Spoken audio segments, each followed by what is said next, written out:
PTSD. These men did not choose to fight this war. If you were male, white, and over 18, you had no choice. And those who did resist paid a heavy price. Soldiers called it going to the border. We've had so many queries from people who missed this documentary earlier this year that we decided to show it again today. My life since then has been very, very difficult. It's had a big element of self-destruction.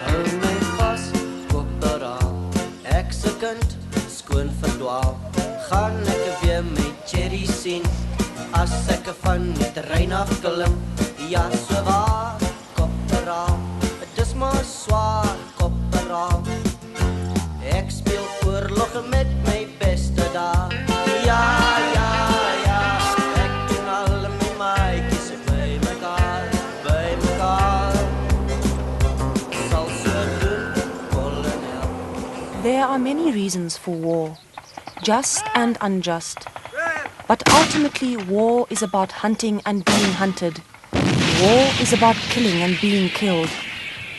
And in the bush of Angola and Namibia, the mighty South African army hunted and killed efficiently for more than 15 years. Those who did the hunting were usually young men, pressed ripe quickly through basic training, taking most of them from the school benches to the border trenches in just a few months. But for many of these boys, the real enemy was not the one they searched for in the bush or shot at from the air. That enemy they left behind, dead or alive, as is the nature of war. There was another enemy. That enemy is the one of memory. I gave the instruction for them to flatten the hut with a Casper and that we would open fire at the same time. It's an overkill situation that was typically Kufut. We would shoot as much as concentrated fire into space as possible. We didn't know how many people might be in there with him, what they were armed with and so on. So it was overkill just in case. And as we opened up, this rifle barrel of the person next to me was shot by the person next to him. So the rifle barrel actually became bent and useless. He was firing on automatic. His gun blew up.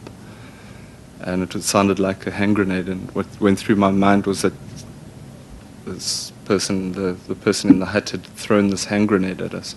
We were sprayed with shrapnel from the barrel of this gun and blowing up. And obviously this loud bang that went with it. I got such a shock, I ripped off the stock. I had an AK-47 and I just kept on firing. My hand was being burnt by the barrel, but I was just crazy at that time. And we were all firing. Eventually we ceased fire and took the roof of this hut, and there this man was lying there, very badly wounded. Our medic, Sean, started putting a drip in him and patching him up and trying to save his life. And that's when I lost it completely. I immediately started applying bandages, putting up a drip. At the same time, John Deegan was interrogating him because as a political commissar, he would have been carrying a handgun. His handgun couldn't be found, and I guess that John wanted it for his personal collection. While putting up a drip, John got so frustrated that eventually he shot the patient right while I was working on him through the head. I just remember feeling the most incredible rage and anger that he was ignoring me, and that he was lying at the time because he said Kandi Shishi doesn't know anything. Then I brought the person that we'd captured the day before. They'd been traveling together, and I said, look, here's your companion. We know your name is Congo. We know everything about you. The game's up. You're wounded. Let's get this over with. Tell us where your gun is. Tell us where your rendezvous point is. And then it's over.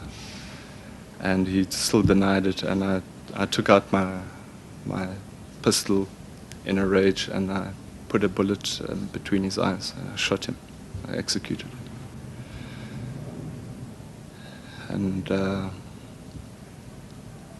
after that, it was as if I was looking at the scene from above, and I could see myself standing there with this gun in my hand, and everyone looking a bit shocked. And the family from the kraal standing there, and they were also very, very shocked. And the kids were just very shocked. And I walked away. I just said to the team, clean up.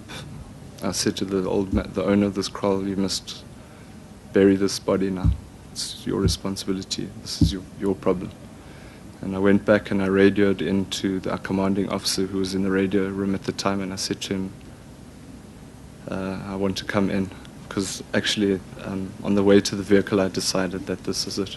I'd seen myself from another perspective, and really like an aerial view of myself, and I just couldn't believe who I was at the time. And I'd had enough. I wanted to come in. I've met up with John earlier this year to try and understand why he did that and how that affected him. I went to visit him in Johannesburg. He still wears camouflage uniforms. The room where he was living was covered with camouflage netting. He's dropped out of society, he's on drugs, he's an alcoholic. And he tells me that it was all because of that day and what he did, and that he completely lost it. And that 15 years later, he's still carrying that incident with him. My life since then has been very, very difficult. It's had a big element of self-destruction. I've been through 2 marriages. I have a daughter. But really I've just destroyed the people around me, my friends, my family. And I think it's enough now. Sean and John, who fought this war, were told they were protecting their country and their people against the threat of communism. The church and its chaplain said they were fighting for the Christian faith. The politicians said they were killing and dying on foreign soil because their country needed them. Buig die hemel, Here, en daal neer. Raak die berge aan, dat hulle rook. Slinger bliksems en verstrooi hulle. Stuur u pyle uit en verwar hulle. Strek uit die hoogte u hande uit, ruk my uit en red my uit die groot waters, uit die hand van die vreemdes. Ons wil wen. Nie ek nie, ons wil wen. Jy maak 'n bydrae. Ek sal die leiding gee. Jy sal die vyand dood. Ek sal vir jou sê hoe om dit te doen. This cocktail of God and fatherland was backed up at home with medal parades and military maneuvers. The news was clinical and heroic. To keep the machine rolling and white South Africa's morale up, the blood and guts, the dying and killing was not shown. Those who came back from the killing fields came to a country and a people that did not understand them or the dark secrets of the bush. Die mense wat nie daar was nie, het nie idee nie. Hulle het nie 'n idee waaroor dit gaan, hulle het nie idee wat deur mense kop gaan. Jy moet onthou dat ons ouers wat 'n geslag was, het 'n oorlog misgesit. Ons oupas was in die Tweede Wêreldoorlog.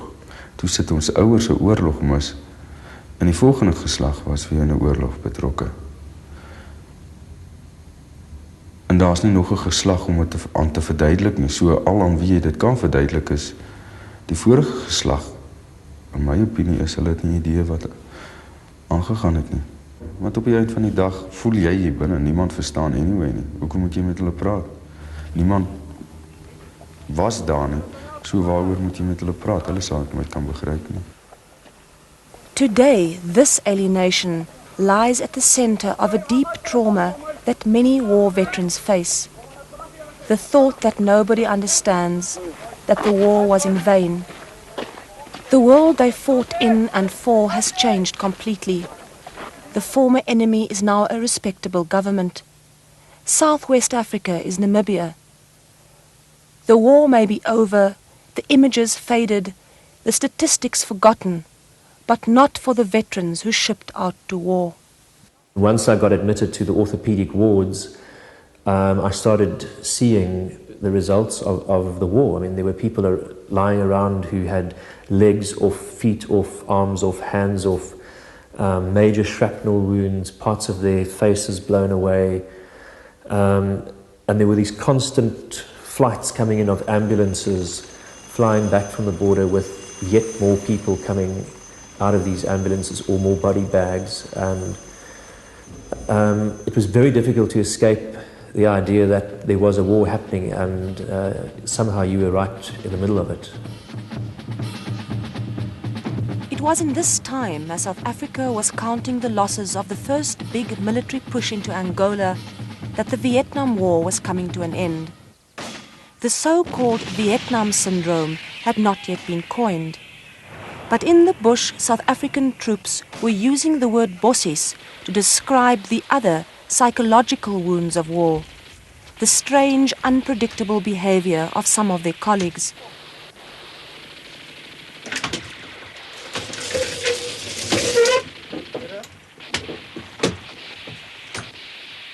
In die nag skrik ek wakker. Nou is dit sulke klein vet mannetjies, nee, wat kaalkop is, wat my jaag en wat my vasdruk. Ek probeer hulp roep, maar daar kom net die stem uit nie. Daar was 'n keer gewees, ek het mense daar gaan sê ek is mal. Want hulle beskou ons mense wat van die grens af kom ons mal. I was hypervigilant. I was having screaming nightmares every night for at least 6 months. I was very anti-establishment, antisocial. I was cold.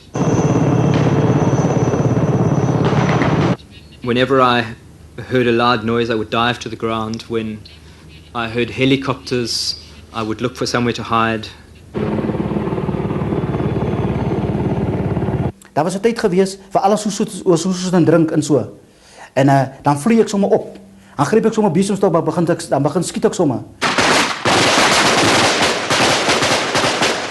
Selfs ek het nie geweet wat gebeur nie.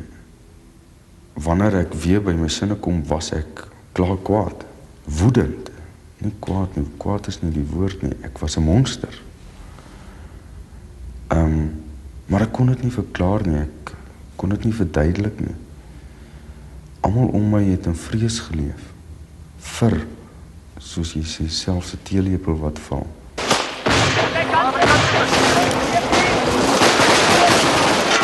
And I've got 4 of the symptoms like hypervigilance, which is paranoia with paranoia.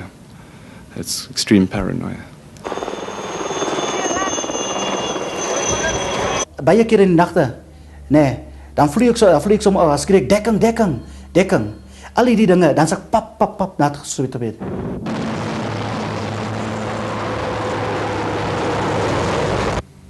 Die stres kom na die tyd. Dit het vir my na die tyd gekom.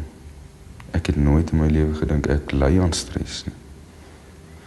Ek het gedink my persoonlikheid is maar net aggressief.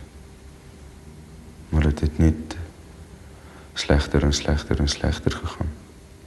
Sodat ek vandag kan sê ek het nie een vriend nie. Want my aggressiwiteit het almal weggejaag. Van my vriende tot my vrou. Vandag is dit net my pa en ma wat by my staan. Maar dis genoeg om weer mee te begin. But not all those who turned bossies did so in the bush or in the war. Wayne Wiertzel would never have become a soldier if the law had not made him. My parents had found out that I was medically unfit to go to the border. And yet I was psyched up to go to the border. That is the reason why I am the way I am today. Because the medical complaints were just seen as trash. You know, in an office, throw the trash in the dustbin. We weren't just numbers. The experience pushed him over the edge and into Ward 24, the psychiatric ward at one military hospital, Voortrekkerhoogte. the place where most of the soldiers who went bossies during service ended up. There were plenty of guys in Ward 24 when I was there at the time. And they were suffering from various different diseases. And I'm not a doctor. At that time, I didn't know what they were suffering from. But the guys were bossies. One guy was a parabat, and I don't know how he did it, but I was told by the other guys that he climbed onto a light fitting in the ward and jumped off. Maybe he thought it was herb. And at night you would lie in bed, you'd listen to these bizarre screams and shouts and behaviour and people going quite mad in the ward next door. And it was kind of, oh, well, daai klomp is bossies. And it was sort of left at that, you know.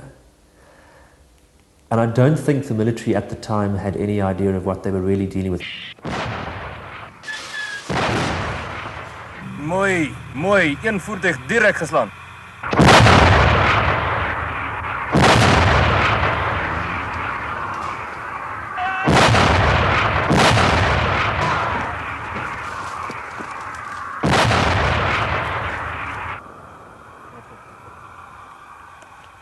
Vierheen, Gedoen, aan Zulu.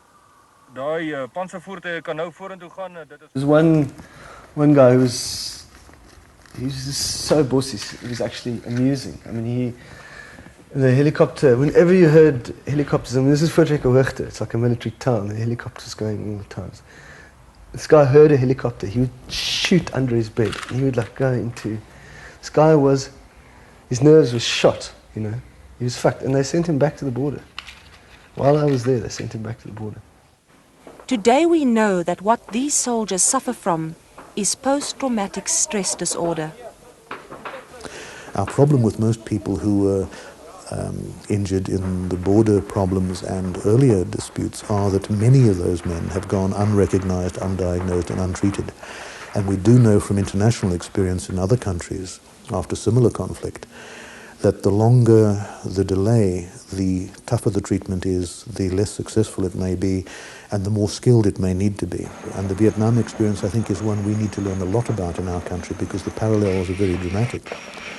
Some things do seem to make it worse. Being in an unpopular war, an unpopular conflict, is a problem. Our men had a problem even worse in some ways than Vietnam in that I've seen a number of people who talk about being exposed to mayhem and horrors in Angola. And they would go back to the camp and on the radio the news would say, our men are not in Angola. And they would think, I could be blown to pieces and obliterated somewhere where I am not, and the entire system will deny it has happened and will deny that anything has ever happened to me, which is a very peculiar twist to add to the horror. Soldiers do not easily speak of their memories or their scars. A cloud of silence hovers over the unresolved trauma some of them suffer.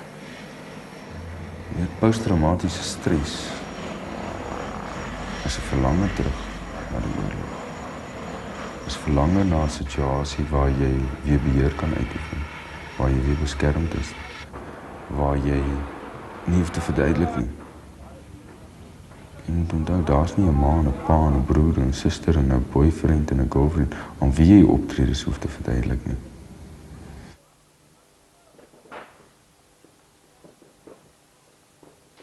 Many of the veterans I know still haven't, either at all or to any extent, told their family exactly what happened to them, where they were, what happened, and why they are still haunted by it. And one does need to be able to get through that. Many feel abandoned by the Defence Force for not helping them conquer the ghosts of the past, for not acknowledging the damage that war does, or at least helping them give their nightmares a name. We had come to the end of our tether. We had been involved in that kind of thing, seeing patients, seeing people being killed for 12 months already, and all because I wanted to go and heal people and not kill them. And we went to go and see the local psychiatrist who was resident in Oshakati and the major in charge of South African medical services up there. And we're basically told to grow up and carry on, and that there was nothing wrong with us. Die weermaak kon vir al hierdie kleringsoldaten nog meer gedoen het. Van hulle wat so bossies geraak het, so mal geraak het op die grens, as gevolg van omstandighede daar. Vandag loop hulle hier buitekant rond. Hulle is mal, nee, maar hulle het mal geraak terwyl hulle in die weermag gewees het. Nee, en sodra jy begin mal raak in die weermag, en jy kan nie meer productieve tyd lewer nie. Verstaan jy, daar is jy nie meer goed vir die weermag nie. Die weermag moes iets gedoen het om ons te help. Maar 'n mens kan nie weermag kwaadlik neem nie. Ek dink nie die weermag het 10 jaar terug geweet wat posttraumatiese stres is nie. Ek dink wel hulle sou, as hulle kon, of die siekte by sy naam genoem het, of hom 'n naam gegee het destyds, iets vir ons gedoen het. Want ons glo nog steeds, ons het baie vir ons land gedoen.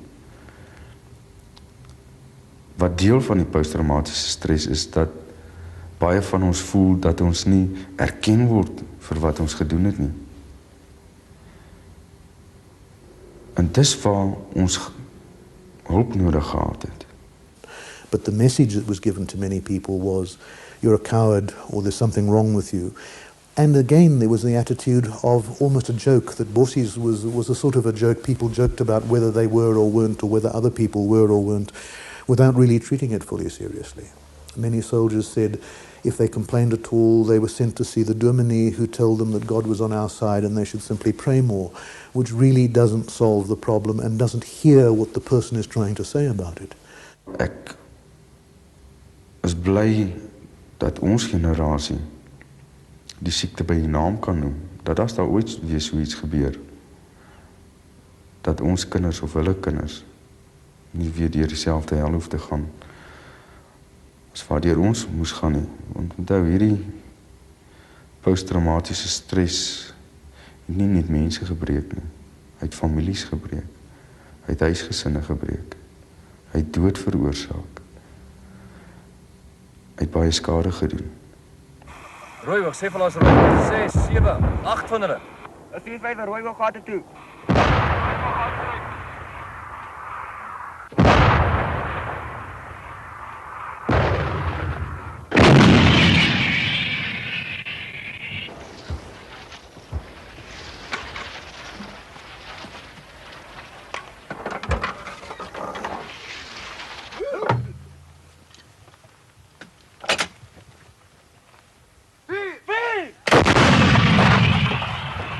We have to go through years of storytelling before we can forget those stories.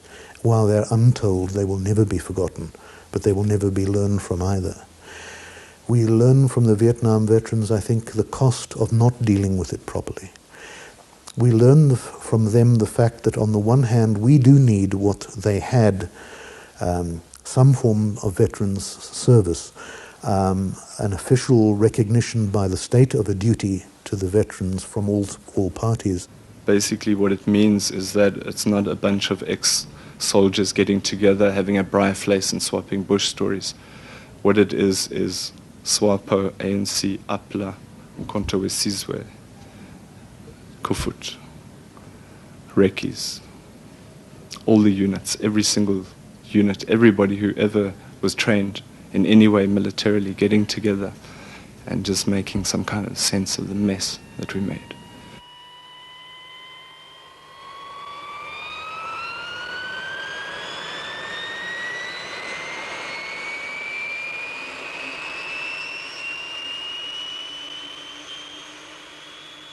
Those who spoke tonight have started breaking the silence in the hope that the thousands of others who came back alive might now recognize their ghosts and start living.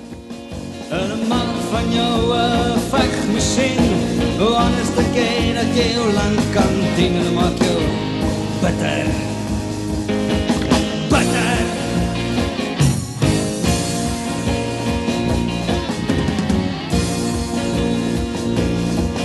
Hulle kou jou fijn en sluk jou in, vir jou voel hulle fokkel tot baie min en jy proe bitter. Bitter!